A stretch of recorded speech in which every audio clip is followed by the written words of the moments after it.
Mummy તમે આવ્યા ત્યારના રડ્યા કરો છો. શું થયું છે? તમે કઈ વાત કરશો કે નહીં મને? અરે મમ્મી કાંઈક તો બોલો. મમ્મી શું પ્રોબ્લેમ થઈ છે? મને વાત કરો ને. હું બેઠો છું ને અહીંયા, આપણે બધી સમસ્યાનું સમાધાન લાવી દઈશું. પણ તમે છે ને રડતા બંધ થઈ જાઓ. પહેલા રડો છો શું કામ તમે? જે હોય તે વાત તો કરો. હા મમ્મી, શું થયું છે? દીકરા, આ તારી માસી, શું કર્યું માસીએ? આપણે માસાને પૈસા આપ્યા હતા ને?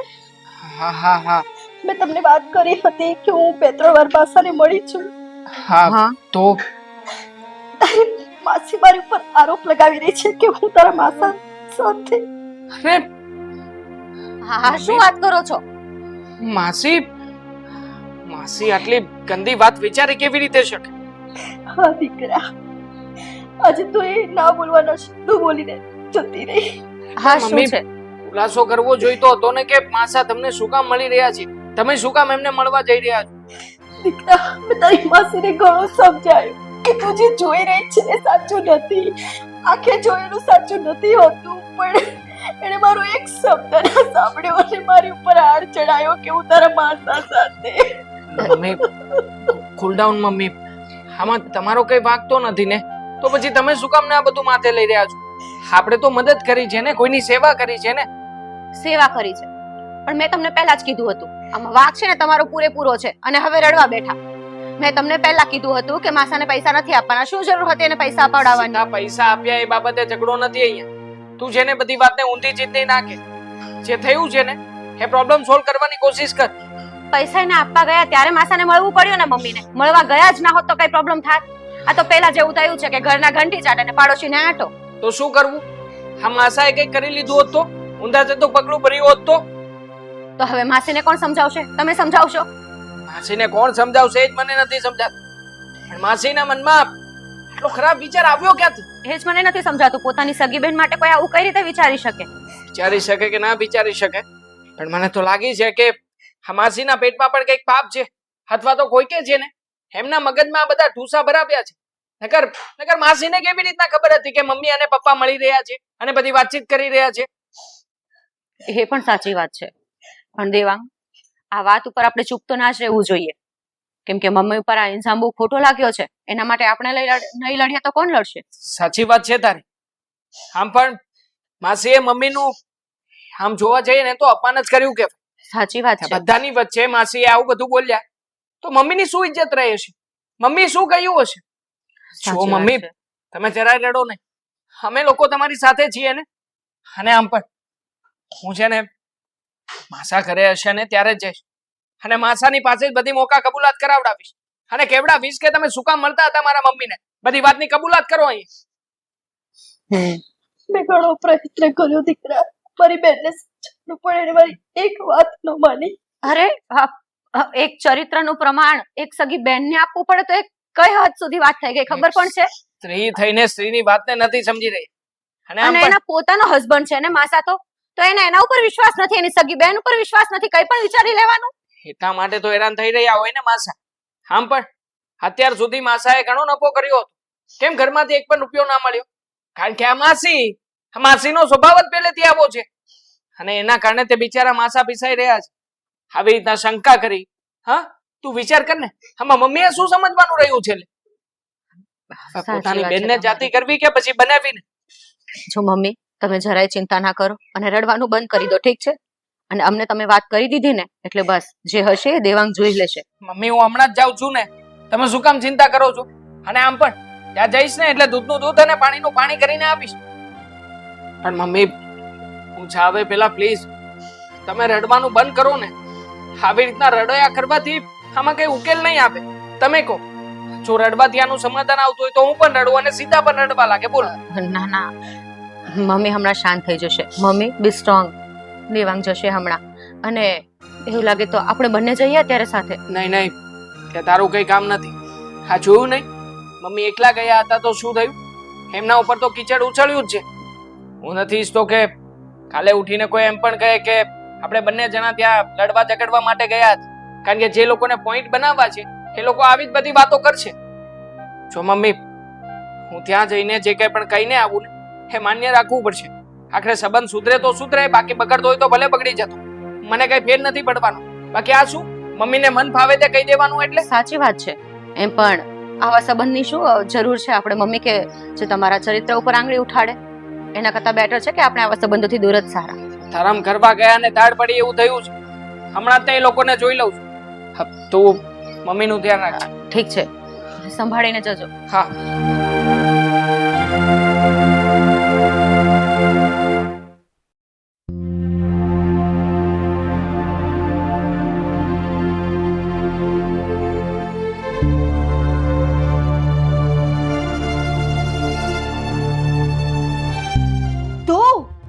તું શું કામ આવ્યો છે અહીં? જોવા આવ્યો છે કે તારા માસા માસી લડી લડીને મરી ગયા કે જીવે છે? અરે પણ તું શાંતિ રાખ ને. શું શાંતિ રાખું? બસ બંધ થઈ જા. જવાબ બેસ બેટા યાર. હસીબ, તમારા મનમાં હજી કંઈ પણ હોય તો બોલી દો. કારણ કે આ તમે છે ને અધૂરી વાત જ સાંભળી છે. અને કદાચ કોઈ કે કંઈક કહ્યું હશે કે તમે કોઈક જગ્યાએ કંઈક જોયું હશે ને, એના આધારે જ તે આ બધું વિચારી રહ્યા છો. પણ આજે છે ને હું જ્યારે સાચી અને હકીકતની જાણ કરીશ ને તમને, ત્યારે તમારી આંખે જે આ પટ્ટી બાંધેલી છે ને, એ પટ્ટી ખુલતાની સાથે જ બધું જ ચોખ્ખું દેખાવા લાગશે. શેની પટ્ટી? કઈ પટ્ટી? તારા માસા અને તારી મમ્મીને મેં રસ્તા વચ્ચે જોયા છે, હાથમાં હાથ નાખતા ઊભા રહેલા હતા. અને તું કહે છે કે મને ભૂલચૂક થાય છે એમ? તું શું કહેવા આવ્યો છે મને અહીંયા? હે માસી, હકીકતની જાણ ના હોય ને તો આટલું બધું બોલાય નહીં. અને આમ પણ કોના ઉપર શક કરી રહ્યા છો તમે? હા, તમારા પતિની આગળ. હા, કે જેની સાથે તમે આટલા વર્ષોથી રહો છો, આ લગ્ન પછીનું આટલું જીવન તમે ગુજાર્યું છે. શું તમને એના ઉપર પણ જરાય ભરોસો નથી? આ જોયું છે ને એટલે શક કરું છું. હું એમને શક નથી કરતી. અચ્છા, તો શું જોયું હતું તમે? કે મારા મમ્મી અને મારા માસા હાથમાં હાથ નાખીને બધી વાતો કરી રહ્યા હતા. પણ શું વાત હતી અને કઈ વાત હતી એ પૂછ્યું ક્યારે? કે એ પૂછવાનો સમય જ નથી રહ્યો તમને? આવી રીતે રસ્તા વચ્ચે હાથમાં હાથ નાખીને ઊભા રહેવું આ સારી વસ્તુ કહેવાય? કઈ ખોટું નથી આમાં. કારણ કે આની પાછળનો આદેશ નહોતો મારા માસાનો ખોટો કે નહોતો મારા મમ્મીનો ખોટો. માસા શું કામ મારા મમ્મીને મળતા હતા એ વાતની જાણ એટલા માટે કરી રહ્યો છું. કારણ કે તમે છે ને જે મારા મમ્મી ઉપર ને બિચારા માસાને કે જેનો કઈ વાંક નથી ને એના ઉપર આ બધા આરોપો નાખી રહ્યા છો ને, એટલે ખુલાસો કરવા આવવો પડ્યું. બાકી તમારા ઘરે અહીંયા તમારું મોઢું જોવાનો મને પણ કોઈ શોખ નહોતો.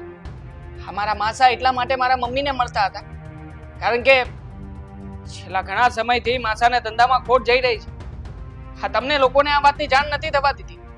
તમારા ખર્ચાઓ, તમારું જે કંઈ પણ રાબેતા મુજબ ચાલતું હતું ને ઘરમાં, એ બધા રૂપિયા ક્યાંથી આવ્યા છે ખબર છે? હા, માસાએ મારી પાસેથી 5 લાખ રૂપિયા ઉછીના લીધા છે. અને હા, એ માણસને એટલું બધું ટેન્શન હતું, માથા ઉપર એટલું બધું પ્રેશર હતું ને કે તમારી આગળ તો ના કહી શક્યા. પણ એમણે મારા મમ્મીને પોતાના સમજે અને એમની આગળ બધી વ્યથાઓ કહી. કારણ કે જો તમને વાત કરી હોત ને તો તમે લોકો પણ એ જ ધંધો કરત જે અત્યારે કરી રહ્યા છો. ધંધામાં ધ્યાન આપવું હતું ને, ધંધામાં નફો ગયો ત્યાં સુધી તો બરાબર હતું, પણ ધંધામાં જ્યારે ખોટ ગઈ ને ત્યારે એની બાજુમાં ઊભા રહેવા માટે તમે કોઈએ એને સાથ કે સહકાર ના આપ્યો. અને એટલા માટે જ માસાએ આ વાત છુપાવી અને મારા મમ્મીને બધી વાત કરી, જેથી કરીને બહારથી જે કંઈ પણ મદદ મળે ને એ મદદ લઈ શકે. આટલું બધું તમે એકલાએ સહન કર્યું? તમે જરૂરી પણ નહીં સમજ્યું કે મને આટલી પણ તમે વાત કરી શકો? કેમ? તને ખબર છે હું તને વાત કરતે ને તું મારી વાતનો વિશ્વાસ ના કરતે. કારણ કે તારા બેન પ્રત્યે છે ને નફરત હતી એટલે મેં નથી કરી. અને રહી વાત આપણા દીકરા સાગરની, તો સાગર હજુ એના કામ ધંધે લાગ્યો છે, હજુ એ મામૂલી નોકરી કરે છે.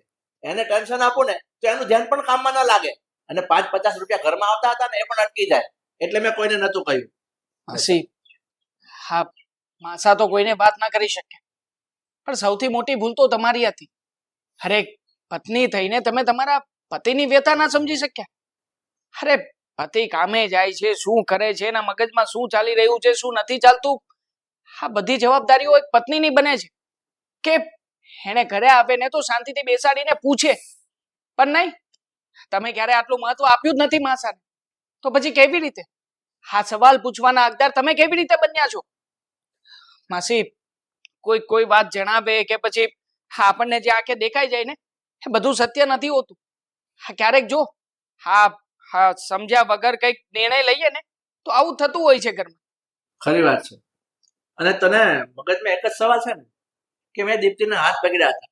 અરે હું એનો આભાર વ્યક્ત કરતો હતો અને એનો એનો આભાર વ્યક્ત કરી હાથ પકડતો હતો કે આજે તે મને હેલ્પ ના કરી હોત ને તો આજે હું ક્યાંય ન રહે. બસ આ વાત તે મગજમાં લઈ લીધી કે હાથ પકડીને ઊભા હતા. પણ સાચી વાતની સમજણ હવે તને થઈ ગઈ ને, હવે તો તારા મગજમાં બેઠું છે ને. હું જાણું છું કે જાણતા અજાણતા માંથી બહુ મોટી ભૂલ થઈ ગઈ છે, પણ મારી આ ભૂલને હું સુધારવા માંગુ છું. તો આનો એક જ રસ્તો છે. તારે તારી ભૂલ સુધારવી હોય ને તો મારી પાસે માફી માંગવાની કે ભૂલ સુધારવાની જરૂર નથી. તારે દીપ્તિ પાસે જવું પડશે અને એની માફી માંગવી પડશે, કારણ કે તે એને કડવા વેણ કીધા છે. તમારી વાત સાચી છે, હું દીપ્તિની ગુનેગાર છું અને મારે દીપ્તિ પાસે માફી માંગવી જ જોઈએ. માસી માફી માંગો કે ના માંગો એનાથી કોઈ પ્રશ્ન નથી, પણ તમને ખબર છે મારા મમ્મીના મનમાં કેવી ઠેસ વાગી છે. અરે બિચારા ઘૂસે ને ઘૂસકે રડતા હતા, એટલા માટે મારે અહીંયા આવવું પડ્યું. આખરે ગમે એમ તોય તમારી બેન હતી. માની લો ને કે તમારે અને માસાને નથી બનતું, તો આખરે તમને તમારી બેનની વાતનો તો વિશ્વાસ હોવો જોઈએ ને. એનોય તમે વિશ્વાસ ના કર્યો, એની વાત પણ ના સાંભળી અને અહીંયા આવ્યા તો 5 માણસની વચ્ચે અડધું જ કરીને કાઢી મૂક્યા. બેટા, આ તારી માસી વતી હું તારી માફી માંગુ છું અને તારી મમ્મીને જે મનમાં દુઃખ થયું છે ને એનો હવે એક જ રસ્તો છે.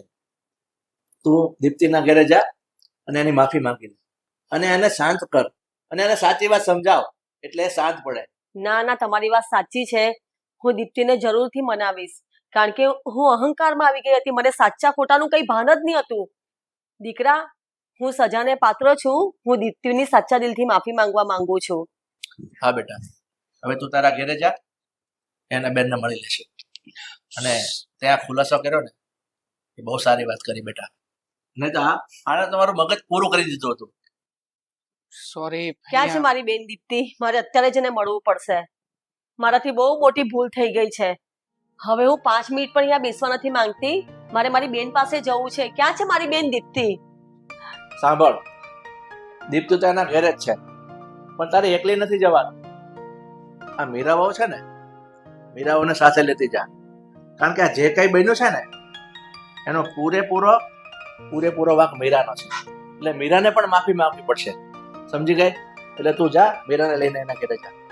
ના, તમારી વાત સાચી છે. હું જેટલી ગુનેગાર છું એટલી પણ મીરા પણ ગુનેગાર છે. હું મીરાને લઈને જ જઈશ. ઠીક છે બેટા, તું પણ હવે તારા કોઈ કામ હોય એ બતાવ. ઠીક છે માસા, હું પણ નીકળું છું. અને સોરી, આ વધારે કઈ બોલાય ગયું હોય તો. ના બેટા, તું તારી જગ્યાએ રાઈટ જ છો, કોઈ વાંધો નહીં. ચલો, જય જય શ્રી શ્રી કૃષ્ણ.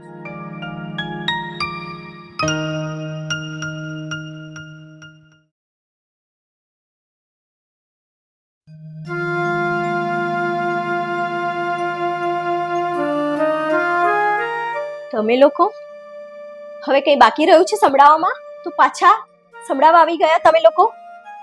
બેન, આમાં ખરેખર મારી જ ભૂલ છે. એના માટે જ હું સાચા દિલથી તારી માફી માંગવા આવી છું. મેં તારી સાથે અને તારા જીજાજી સાથે જે ખોટું વર્તન કર્યું, તો હું ખરેખર પાપની ગુનેગાર બનું છું. એટલે હું સાચા દિલથી આજે તારી માફી માંગવા આવી છું અને આશા છે કે તું મને માફ પણ કરી દેશે. સોનાલી, તે કહી દીધું અને હું તને માફ કરી દઈશ. તે દિવસે મેં તને કેટલું કહ્યું કે મારી વાત સાંભળ, મારી વાત સાંભળ, પણ તું મારી વાત સાંભળવા તૈયાર જ નહોતી. માસી, હું કઈ બોલું? જો આ બધી વાતની ગુનેગાર હું છું. માસી, સાચું કહું ને તો મને તમારા લોકો પર ઘણા સમયથી ગુસ્સો હતો. તમને ખબર હોય કે ન, પણ મારી નાની બેન પ્રિયા દેવાંગભાઈને બહુ પસંદ કરતી, એમની સાથે લગ્ન કરવા, પણ ત્યારે તમે લોકો માન્યા જ નહીં. ત્યારથી એ વાતનો ગુસ્સો મારા મનમાં અત્યાર સુધી હતો. હું હંમેશા એવું જ ઈચ્છતી હતી કે મારી બેનના બધા સપનાઓ પૂરા થાય, એ તમારા ઘરમાં તમારા દીકરાની વહુ બનીને આવે, કારણ કે એ દેવાંગભાઈને પ્રેમ કરતી હતી. પણ ખબર નહીં તમે લોકોએ શું વિચારીને ના પાડી અને એ વાત મારા મગજમાં લાગી ગઈ. અને હું ત્યારથી રાહ જોતી હતી કે જ્યારે મને મોકો મળશે ત્યારે જરૂરથી બદલો લઈશ આ વાત. ખરેખર આમાં તમારો કોઈ વાંક નથી માસી, આ મારી ઈર્ષા છે. જે મેં મમ્મીને આવીને બધી ખોટી ખોટી વાતો કરીને ચડાવી. હું જ મમ્મીના કાન ભરતી રહ્યા અત્યાર સુધી કે માસી અને પપ્પાની વચ્ચે કઈ આડો કે માસી અને પપ્પાની વચ્ચે કઈ આવડા સંબંધો છે. માનું છું માસી કે મેં જે કર્યું ને એ બહુ ખોટું છે. મને સજા મળવી જ જોઈએ, પણ ગુસ્સામાં આવીને આ બધું મેં જ કર્યું છે. દીકરા, હું સમજુ છું કે તારી ઈચ્છા પૂરી ના થઈ કે તારી બેનના લગ્ન મારા દીકરા સાથે કરાવતા, પણ જરૂરી નથી કે એ ના થયું એના લીધે તું માસી ઉપર આ આડ લગાવે. તને એકવાર પણ વિચાર નહીં આવ્યો કે તું આ શું વિચારી રહી છે? શું સ્ત્રી અને પુરુષ એક સાથે ભેગા થઈને વાતચીત કરે એટલે એનો મતલબ એવો છે કે એ બંને વચ્ચે આડા સંબંધ છે? નહીં માસી, એવું કઈ જ નથી. મારી ભૂલ હતી કે અત્યાર સુધી હું આવું બધું વિચારતી હતી અને હું આ લોકોને આવું ખોટું ખોટું ચડાવતી. દીપ્તિ, તને સાચું કેવું તો મીરા કરતા વધારે ગુનેગાર હું છું કે મેં મારા પતિ પર વિશ્વાસ ના કર્યો અને મારા સગા લોહીની બેન પર વિશ્વાસ ના કર્યો. આના કરતા મોટી ગુનેગાર તો હું છું. હું ખરેખર તારી માફી માંગુ છું બેન. બસ હવે કોઈ દિવસ મારી આવી ભૂલ નહીં થાય. મને માફ કરી દે બેન, માફ કરી દે. જો બેન, જો બેટા, તમારા બંનેની ભૂલ માફીના પાત્ર તો નથી, પણ હું પ્રયત્ન કરીશ કે ક્યારેક હું તમને માફ કરી શકું. પ્લીઝ માસી, અમે માનીએ છીએ કે તાત્કાલિક તમે અત્યારે માફી નહીં આપી શકો, પણ અમે તમારા માટે કોઈ ઝેર નહીં રાખી. મતલબ કે હું કોઈ તમારા પ્રત્યેનું ઝેર મારા દિલમાં નહીં રાખું, પણ પ્લીઝ તમે પણ મને તમારી દીકરી સમજીને આ વાત ભૂલવાની કોશિશ તો કરશો ને. દીકરા, તને પસ્તાવો થયો એનો મને આનંદ છે, પણ તારા જીવનમાં એક વસ્તુ યાદ રાખજે કે આપણો બદલો લેવા માટે કોઈ સ્ત્રી ઉપર આવું આડ લગાવવું એ બહુ ખોટી વસ્તુ છે. માનું છું માસી, હવે બધી સમજ પડે છે, પણ શું થાય, થઈ ગયું હોય તો થઈ ગયું. પ્લીઝ માસી, માફ કરી દો. ઠીક છે, ઠીક છે, જે થયું હવે ભૂલી જા. બીજું શું, જાગ્યા ત્યારથી સવાર. મને પૂરેપૂરો વિશ્વાસ હતો, છે તો મારી બેન જ ને. જોયું ને, મેં તને કીધું હતું ને કે મારી બેન જરૂર આપણને માફ કરી દેશે. થેન્ક યુ માસી. અરે કઈ નહીં, તમે બેસો શાંતિથી. સીતા, જરા મહેમાન આવ્યા છે, ચા લાવજે તો. એકલી ચાથી કામ નહીં ચાલે, ગરમ ગરમ ભજીયા પણ ખવડાવવા પડશે. અરે હા હા, ગરમ ભજીયા પણ લાવું છું અને ચા પણ આવશે. તમે બેસો શાંતિથી.